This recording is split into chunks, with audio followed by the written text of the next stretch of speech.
샬롬, 말씀 읽어주는 김기훈 목사입니다. 오늘도 기대하는 마음과 사모하는 마음을 가지고 하나님의 말씀 함께 읽겠습니다. 사무엘상 20장 24절부터 42절까지의 말씀입니다. 다윗은 들판에 숨었다. 초하루 절기가 되자 왕이 식사를 하려고 식탁에 앉았다. 그는 늘 앉던 대로 벽쪽 자리에 앉았고 요나단은 식탁 맞은편에, 아브넬은 사울 옆에 앉았다. 그러나 다윗의 자리는 비어 있었다. 그날 사울은 그것에 대해 아무 말도 하지 않았다. 그에게 뭔가 부정한 일이 생긴 거겠지. 아마 부정해져서 거룩한 식사를 못하는 거겠지 하고 생각했다. 그러나 초하루 다음 날인 명절 이틀째에도 다윗의 자리는 비어 있었다. 사울이 아들 요나단에게 물었다. 이세 아들은 어디 있느냐? 어제도 오늘도 우리와 함께 먹지 않는구나. 요나단이 말했다. 다윗이 제게 베들레헴에 가게 해달라고 특별히 부탁했습니다. 고향의 가족 모임에 참석할 수 있게 해주십시오. 저의 형들이 제게 당부했습니다. 괜찮으시다면 가서 형들을 보게 해주십시오 하더군요. 그래서 이 자리에 참석하지 못한 겁니다. 사울은 요나단에게 불같이 화를 냈다. 이 더러운 계집의 자식아! 내가 이새의 아들과 한 통속이 되어 너와 내 어머니 둘 다를 욕되게 하고 있는 것을 내가 모르는 줄 아느냐? 이새의 아들이 이 땅을 활보하고 다니는 한 이 나라에서 너의 장래는 보장할 수 없다. 어서 가서 그를 잡아 이리로 끌고 오너라. 이 순간부터 그놈은 죽은 목숨이나 다름없다. 요나단이 아버지에게 대들었다. 죽은 목숨이라니요? 다윗이 무엇을 잘못했다고 이러십니까? 사울은 창을 던져 그를 죽이려고 했다. 이로써 요나단은 아버지가 다윗을 죽이려 한다는 것을 확실히 알았다.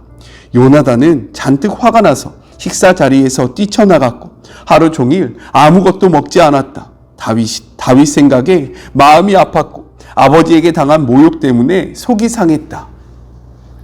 이튿날 아침 요나단은 다윗과 약속한 대로 어린 종을 데리고 들판으로 갔다. 그가 종에게 말했다. 달려가서 내가 쏘는 화살을 가져오너라. 어린 종이 달려가자 요나단은 그 종보다 한참 앞쪽으로 화살을 쏘았다. 어린 종이 화살이 날아간 곳에 이르자 요나단은 화살이 더 멀리 나가지 않았느냐고 외쳤다. 그러면서 어서 서둘러라. 거기 그냥 서 있지 말고 하고 외쳤다. 요나단의 어린 종은 화살을 주어 주인에게 가져왔다. 그러나 그 어린 종은 무슨 일인지 전혀 몰랐다. 오직 요나단과 다윗만이 그 일을 알았다. 요나단은 화살집과 활을 어린 종에게 주어 성읍으로 돌려보냈다. 종이 가고 나자 다윗은 숨어있던 바위 옆에서 일어섰다가 얼굴을 땅에 대고 엎드렸다. 그렇게 그는 3번을 절했다. 그리고 나서 그들은 친구와 친구로 서로 입을 맞추고 울었는데 다윗이 더 서럽게 울었다. 요나단이 말했다. 평안히 가게. 하나님께서 나와 자네 사이에, 내 자녀와 자네 자녀 사이에 영원한 보증이 되실 것이네. 우리 둘은 하나님의 이름으로 우정을 맹세하지 않았나. 이것은 하나님의 말씀입니다. 오늘의 말씀은 내용상 두 부분으로 나눠서 생각해 볼 수 있습니다. 먼저 첫 번째 24절부터 34절 사울의 본심을 확인한 요나단에 대해서 이야기를 하고 있어요. 우리 24절의 말씀을 같이 한번 읽어볼까요? 다윗이 들에 숨으니라 초하루가 되매 왕이 앉아 음식을 먹을 때에 라고 기록되어 있어요. 제가 어저께에도 이야기했었는데요. 초하루는 새로워지다 라는 뜻으로 새로운 한 달을 시작하는 첫날, 즉 월삭을 의미합니다. 처음 속한 것은요, 다 여호와께 속했다라고 말씀하시지 않았습니까? 그렇기 때문에 한 달의 첫날도 하나님께 드린다라는 의미에서 이스라엘 백성은 이 날을 절기로 기념하여 지켰어요. 월삭이 되면요, 이스라엘 백성은 하나님 앞에 먼저 제사를 드리고 3일간 온 가족이 함께 모여 공동 식사를 했습니다.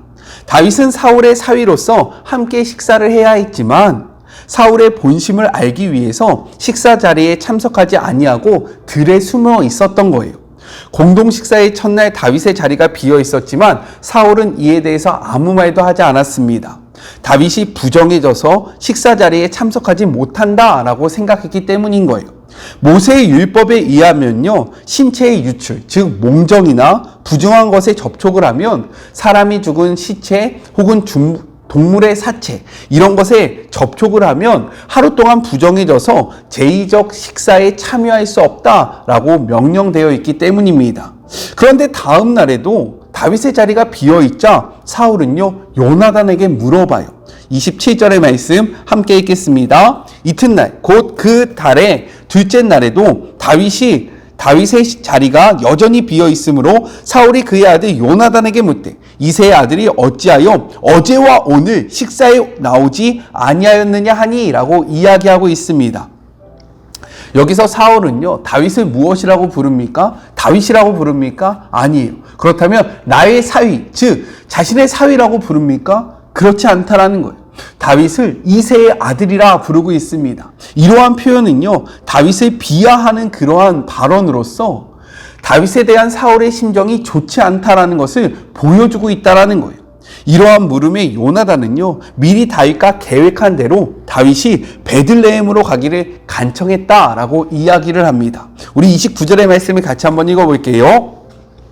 이르되 원하건대 나에게 가게 하라. 우리 가족이 그 성읍에서 제사할 일이 있으므로 나의 형이 내게 오기를 명령하였으니 내가 내게 사랑을 받거든 내가 가서 내 형들을 보게 하라 하였으므로 그가 왕의 식사 자리에 오지 아니하였나이다 하니라고 이야기합니다.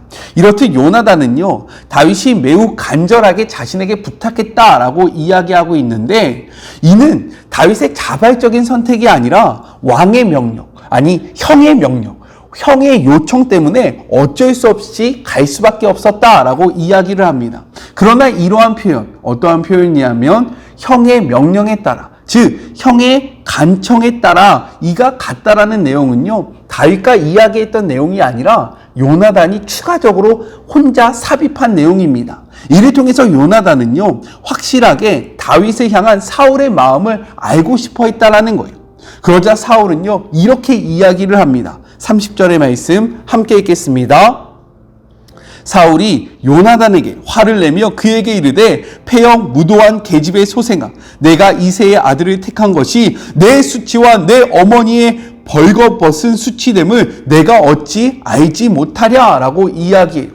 여기서 폐역 무도한 계집의 소생이란 사악하고 반역적인 계집의 아들이다 라는 그러한 뜻입니다. 이렇게 어머니까지 들먹이면서 욕하는 행위는요, 고대 근동 지역에서 극도의 증오와 분노를 나타낼 때 사용했던 감정의 표시였어요. 사울은 요나단이 자신이 아니라 이새의 아들, 즉 다윗을 선택한 것에 대해서 너와 너의 어머니에게 수치가 될 것이다 라고 이야기를 합니다. 그러나 실제로는요, 이러한 요나단의 선택 배후에는 하나님의 선택이 있었다라는 거예요. 그리고 요나단은 다윗을 선택함으로써 사울의 말대로 수치를 당하게 되는 것이 아니라 오히려 그의 후손이 사름을 다는, 즉 목숨을 구제하는 그러한 구원을 얻게 됩니다. 이를 통해서 우리가 무엇을 생각해야 합니까? 우리는 세상이 우리에게 하는 말을 그렇게 깊이 들을 필요가 없다라는 거예요. 그것에 우리의 마음을 빼앗길 필요가 없습니다. 우리가 들어야 하는 것은요, 세상의 말이 아니라 하나님의 말씀이라는 사실을 기억하는 우리 사랑하는 마리목 가족들이 되기를 주님의 이름으로 축복합니다. 세상의 말에 신경 쓰지 말고요, 하나님의 뜻이 어디에 있는지 생각하고 하나님의 말씀을 가슴에 새기는 우리 모두가 됩시다. 이어서 사울이요, 자신의 본심을 이야기합니다. 31절의 말씀이에요.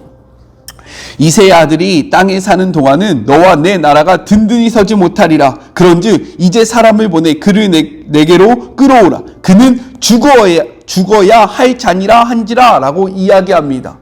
다윗을 죽여야 한다라는 거예요. 왜요? 다윗이 있으면 자신의 왕권이 흔들리고 유지될 수 없기 때문이다 라고 이야기를 합니다. 이렇듯 다윗을 죽이려는 사울의 본심은요, 사실은 하나님을 향한 저항이었습니다.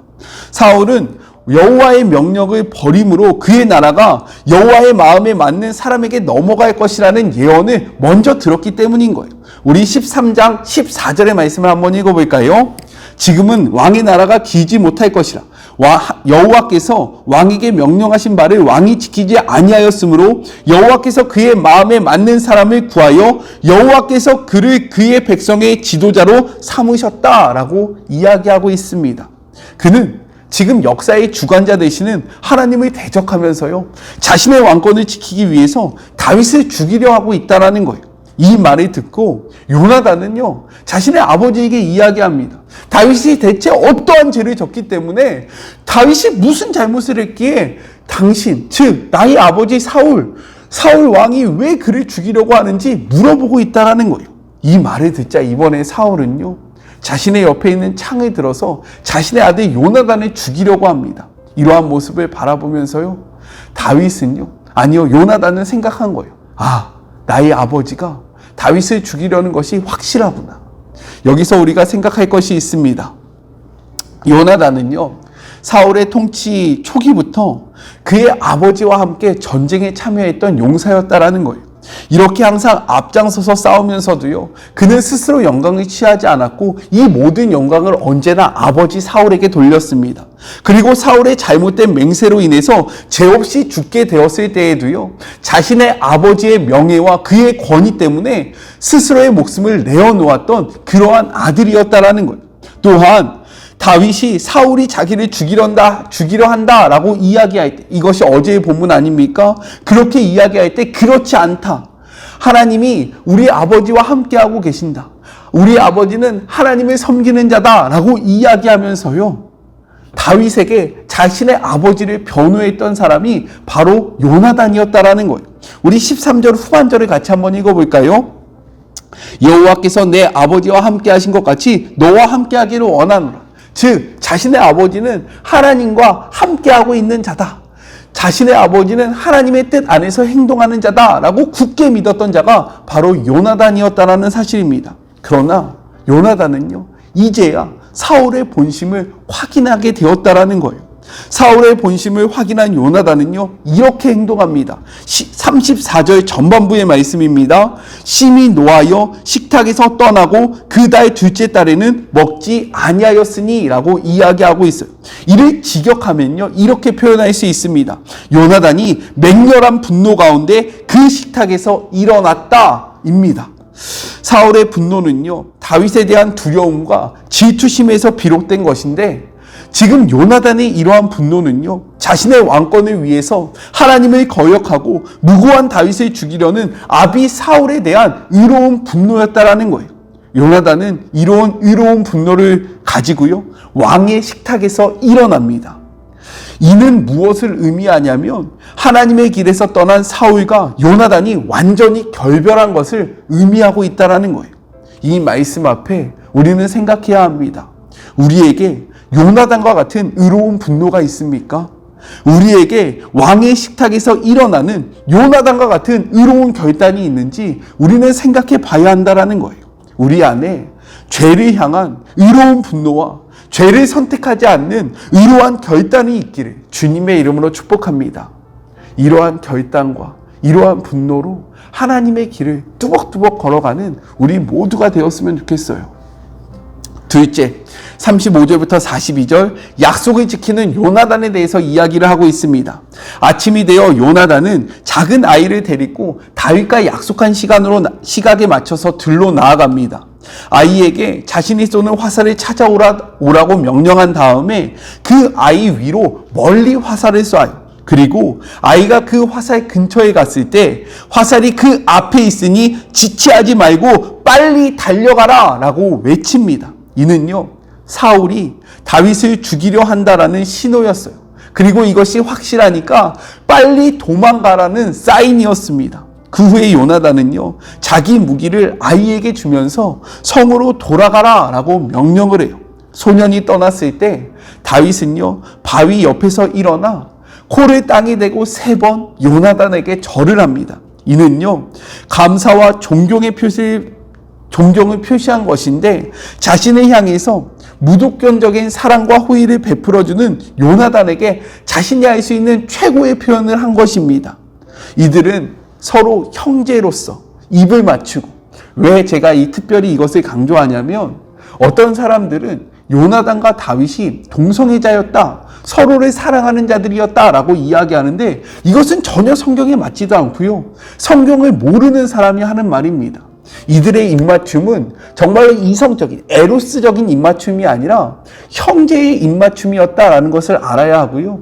이들은 서로 동성애를 한 것이 아니라 아가페적인 사랑을 나눈 그러한 관계였다라는 것을 반드시 기억하시기 주님의 이름으로 축복합니다. 깨닫는 영이 있으셔야 돼요. 분별하는 영이 있으셔야 합니다. 이걸 이렇게 바라보면 안 됩니다. 아셨죠? 그렇게 서로의 입을 맞추고 서로의 이별을 슬퍼하면서 울었는데 다윗이 더 크게 울었다라고 이야기하고 있어요. 다윗이 더 크게 울었다는 것은 어떠한 의미냐면 앞으로 다윗의 길이 평탄하지 않을 것을 시사하고 있는 겁니다. 요나단은요, 위태로운 도망의 길을 떠나는 다윗에게 하나님의 평안을 빌어요. 우리 42절의 말씀을 함께 읽겠습니다. 요나단이 다윗에게 이르되 평안히 가라. 우리 두 사람이 여호와의 이름으로 맹세하여 이르기를 여호와께서 영원히 나와 너 사이에 계시고 내 자손과 내 자손 사이에 계시리라 하셨느니라 하니 다윗은 일어나 떠나고 요나단은 성읍으로 돌아가니라 라고 이야기합니다. 여기서 평안은요, 우리가 잘 아는 샬롬인데 이 샬롬은 하나님의 언약적인 행위로서 이루어지는 온전한 평화와 축복의 상태를 뜻하고 있다는 거예요. 즉 지금 이 말은 무엇이냐면 여호와가 도피 중인 다윗을 안전하게 지켜주실 것이다 라고 선포하고 있는 거고요. 이러한 믿음으로 요나단은 도망가는 다윗에게 자신과 자신의 후손의 안전을 맡기고 있다는 거예요. 이렇듯 요나단은 세상의 권력의 정점에 서 있던 자신의 아버지 사울보다 무기력하게 도망가는 다윗의 곁에 서 계신 하나님의 권능을 믿었다라는 거예요. 우리는 무엇을 믿고 의지하며 살아가고 있습니까? 세상의 권력입니까? 아니면 하나님의 권능입니까? 세상의 권력이 아니라 하나님의 권능을 믿는 주의 모든 자녀들이 되기를 주님의 이름으로 축복합니다. 우리 같이 기도할까요? 하나님, 요나단은요, 자신의 아버지를 참 존경하고 자신의 아버지를 사랑했지만 그가 하나님의 뜻에서 벗어나 있다는 것을 확인한 순간 단호하게 그 아버지와의 관계를 정리하였습니다. 주님, 우리는 어떠합니까? 우리에게 이러한 의로운 분노 그리고 의로운 결단이 있습니까? 하나님이 싫어하는 죄악 가운데 이것을 벗어나려는 노력을 하고 있습니까? 요나단이 왕의 식탁에서 일어나 떠났던 것 같은 이러한 삶의 결단이 우리의 모습에 있습니까? 그렇지 아니하다면 오늘의 이 말씀을 통하여 다시 한번 결단하고 악으로부터 떠나는 주의 모든 자녀들이 되게 하여 주시옵소서. 또한 하나님, 요나단은요, 세상의 권력을 바라본 것이 아니라 정말로 하나님의 권능을 바라보는 자였습니다. 우리도 세상의 권력을 의지하고 세상의 권력을 바라보고 소망하는 것이 아니라 하나님의 권능과 하나님의 능력을 의지하는 자들이 되기를 소망하오니 우리의 삶에 역사하여 주시옵소서. 하나님, 우리의 삶은 하나님의 주권 안에서 이루어지고 하나님의 권능 안에서 이루어짐을 고백합니다. 이 사실을 기억하며 세상의 권력이 아닌 하나님의 권능을 선택하는 주의 모든 자녀들이 되게 하여 주시옵소서. 함께 하실 주님을 기대하며 거룩하신 예수님의 이름으로 기도드립니다. 아멘. 악으로부터 떠나는 그러한 인생이 되기를 소망합니다. 그리고 세상의 권력이 아니라 하나님의 권능을 의지하는 주의 모든 자녀들이 되었으면 좋겠어요. 저는요, 삶의 자리가 시작되는 월요일 날 또 만나도록 할게요. 사랑하고 주님의 이름으로 축복하면서 오늘 하루도 힘내세요. 우리 월요일 날 만나요. 안녕. 오늘도 수고하셨습니다.